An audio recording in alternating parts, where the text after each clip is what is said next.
Welcome to our annual meeting of the UK IPv6 Council. For the people who are new and haven't been with us before, could you please just raise your hand? Wow, it's quite a few, so welcome. Very glad to have you with us. My name is Veronika McKillop, and I'm the founder of the Council. We started about now more than 11 years ago, 11 and a half years ago. And basically the idea behind the Council was to bring people together to discuss IPv6. Because if you reflect back on where the status of global IPv6 adoption was, not only in the UK, but around the world, there wasn't much going on.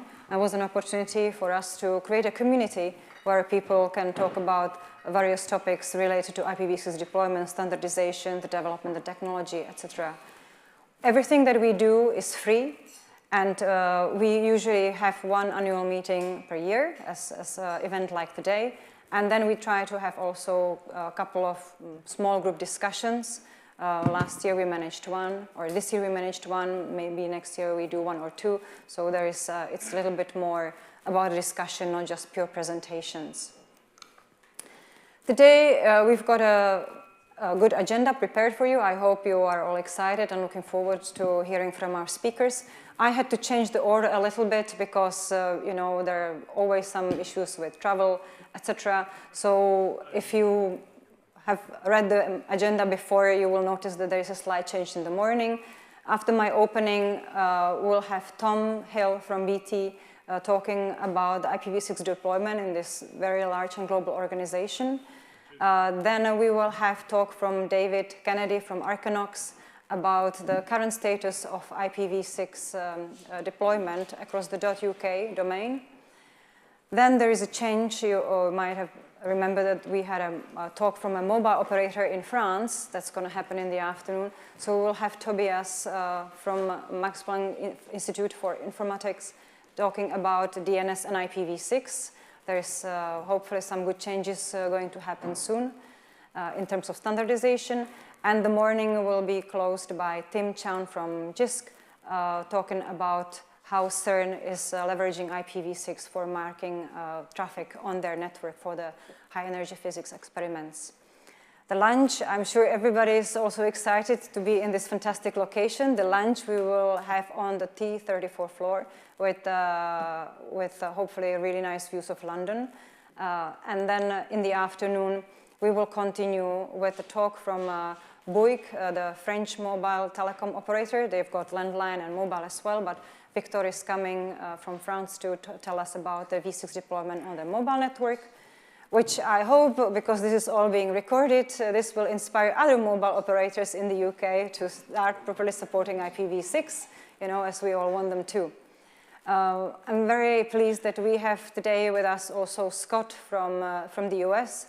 I'm sure people know Scott Hoke, you know, the author, one of the authors of IPv6 security books by Cisco Press. Scott is going to tell us about how the reconnaissance on IPv6 networks has changed, you know, and how can it be done on large-scale level. And then the final talk of the first afternoon block will be concluded by a remote talk of Nick Buralio from the US also. He's a co-chair of the IPv6 V6 Ops group at the IETF. And if you follow, and I'm sure many of you follow the IETF last week, there was was it last week or a week before? I think it was a week before, there was a meeting in Montreal. Montreal, thank you. And so there's lots of fresh news, and Nick, he will connect with us in the afternoon. After our tea and coffee break, which will take place on this floor, we will have the final part of this day, where Tim, on behalf of the Internet Society UK, will talk to us about IPv6 Matrix project, which is another project which is measuring IPv6 deployment across the globe. And because Tim was also involved in this with his students at the Southampton University at the very beginning of this project, I think it's very appropriate that he's going to present this on behalf of ISOC. Then some very interesting news happened about 2 months ago from Android developers that this operating system is now going to support DHCP v6 prefix delegation. So because it has created quite some waves in various circles, we will have Rich talking about what this really means, the historical evolution of this feature for Android. And then I will actually give my view from the enterprise perspective, because recently I have been fortunate enough to work with a large enterprise company, and we have discussed this, what it could mean for enterprises. And then finally, we'll get a few words from Carlos from the Spanish IPv6 Council about the current European IPv6 initiative. We actually have today a quite unique day, Usually it's just us, the UK IPv6 Council. We've got people coming from various countries. But today, I think we are at least 4 IPv6 councils presented today, here. So we've got Carlos, if you can just raise your hand, or you stand up if you want. So Carlos is from Spain. Then Ian represents Ireland. And people have heard Ian speaking at our events before, because he's quite responsible for v6-only deployment at the Athlon Institute. I know you've got a new name, but sorry, I don't remember it. Then we've got also Wilhelm from German IPv6 Council. People have heard Wilhelm talking about deployment of IPv6 in large enterprises last year at our event. I would just say that Wilhelm did an excellent talk, updated talk on this topic at the RIPE meeting, I think also 2 weeks ago. And it's completely revamped, and you people really need to watch it. It was really good. So, as you say, we've got lots of people, all of you have got lots of IPv6 knowledge, or you've come here to learn about it. So welcome, and after this day is over, the talks, we will have social drinks on the 34th floor. So hopefully you can all join us there and enjoy the evening views of London. If you have not connected to wireless yet, there is a free Wi-Fi. It's a _BT-Wi-Fi, no passwords are needed. You can connect to it. I checked with the lovely ladies at the reception, and there are no fire alarm tests scheduled, so hopefully we will have no emergency training situation here, which might turn out to be real, so hopefully all good. If you need to take a call, please, I ask you to step outside into the lobby. In the lobby, you have seen where we had the refreshments on arrivals. That's where we'll have our afternoon teas and coffees as well. Toilets are if you walk out of the room and go all the way around. So from my perspective on the right, when you walk out of the room, you have to go around, and there are toilets available there. And this first part, I would like to conclude. Where is Tom? There is Tom. Please stand up. Because thanks to Tom, we actually are hosted today at the BT Tower. And those who are from the UK, from London, you know how famous BT Tower is, how unique opportunity it is for us. And also, I hope you noticed the info band has changed, and it has IPv6. So I don't know, is the only IPv6 the BT Tower has today?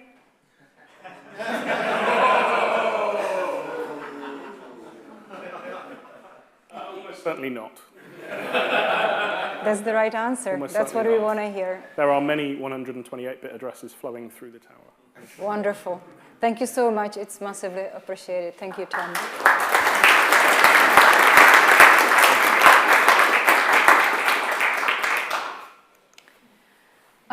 So let's do just a little bit of an update on various things.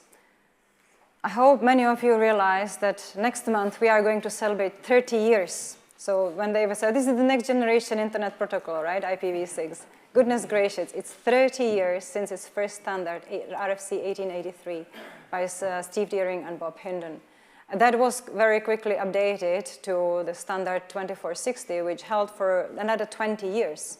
And the latest version of the RFC, the latest version of IPv6, which is internet standard now, is RFC 8200.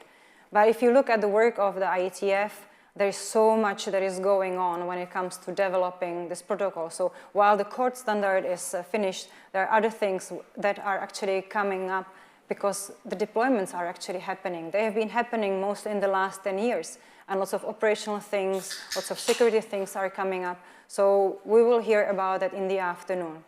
Well, if you ever are interested in hearing the story of how IPv6 became IPv6, I would highly recommend you to watch a talk that Bob Hindon gave at the RIPE NCC Educa Day in 2018. And it's fantastic, you know, and it's also good to learn from history how things have evolved, and people have lots of critique of IPv6 today. We always need to bear in mind that what we are working with today is something that was created many years ago when the internet looked completely different, when the network deployments looked completely differently, and we are here to work on evolving this protocol and make it as good as possible, right? But for you to have a little bit more fun and reflecting on the past 30 years and looking into the future, David from Archinox, who is now a member of our core team, came up with a wonderful idea. During lunchtime on the T34 floor, you will have 2 whiteboards, and we invite you to participate by writing on post-it notes what were you doing professionally or in terms of studies 30 years ago. I think there might be some people who were probably still in very early education phases, you know, which is fine. And then let's look into the future. Maybe you've got an idea what things are going to look like in 30 years. You know, so much is changing. So I invite you over lunchtime to participate on that. The whiteboards will be on the T34th floor. Where are we? Actually, I hope you can see it. I don't know if people at the back can see it. I always look at the numbers, you know that. So when we started in 2014, we were not even 1% of users having IPv6 connectivity.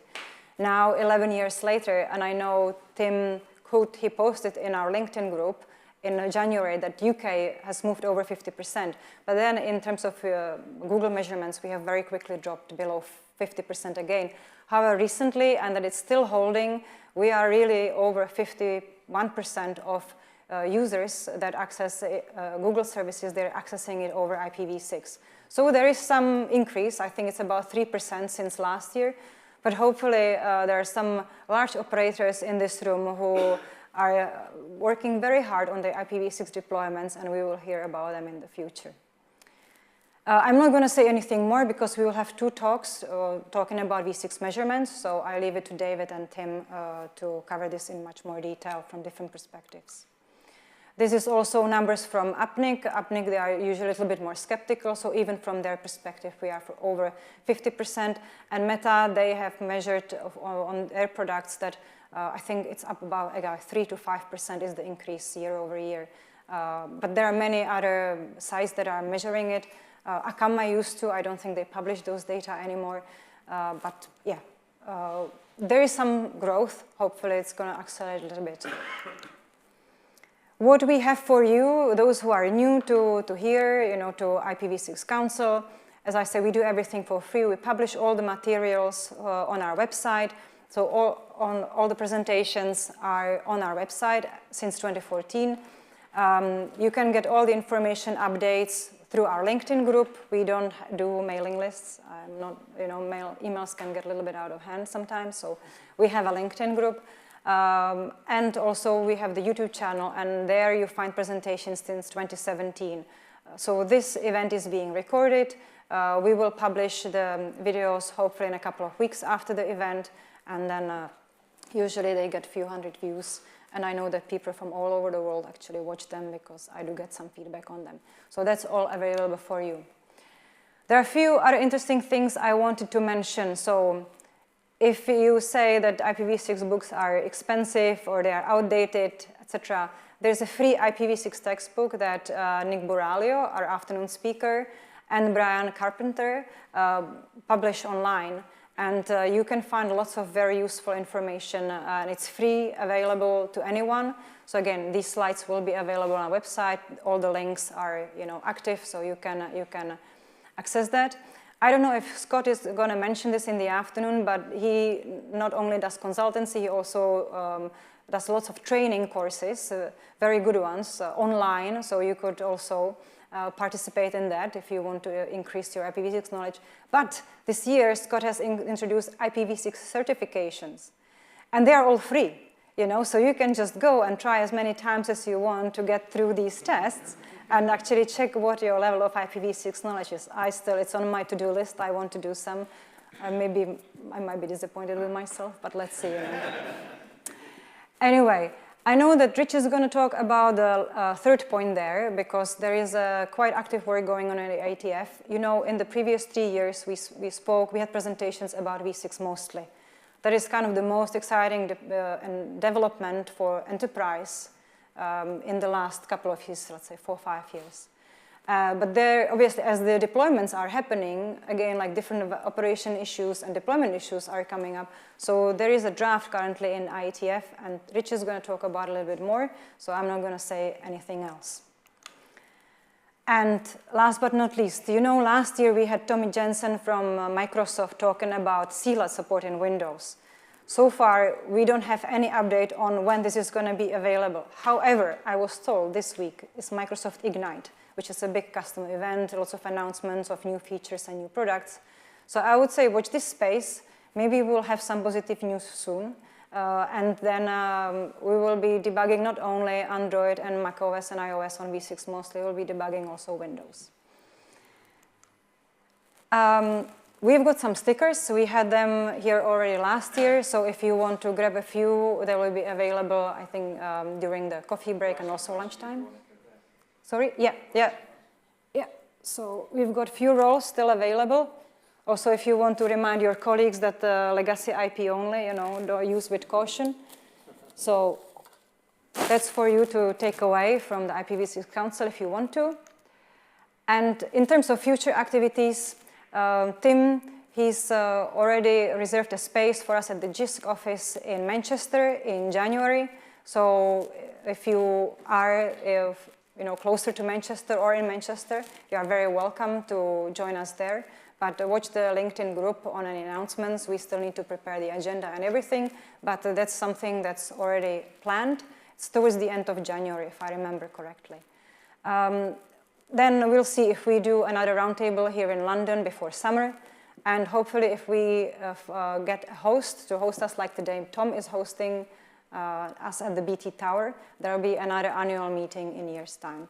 But it all depends. Just watch our LinkedIn group or our website for more announcements. I think I mentioned this before, and you are aware, you have seen this during the registration. All the presentations are recorded and will be published online. And thanks again, massive thanks to Tom and BT for hosting us today, because they've been wonderful, and I'm sure we'll have a lovely day today. So welcome, everybody.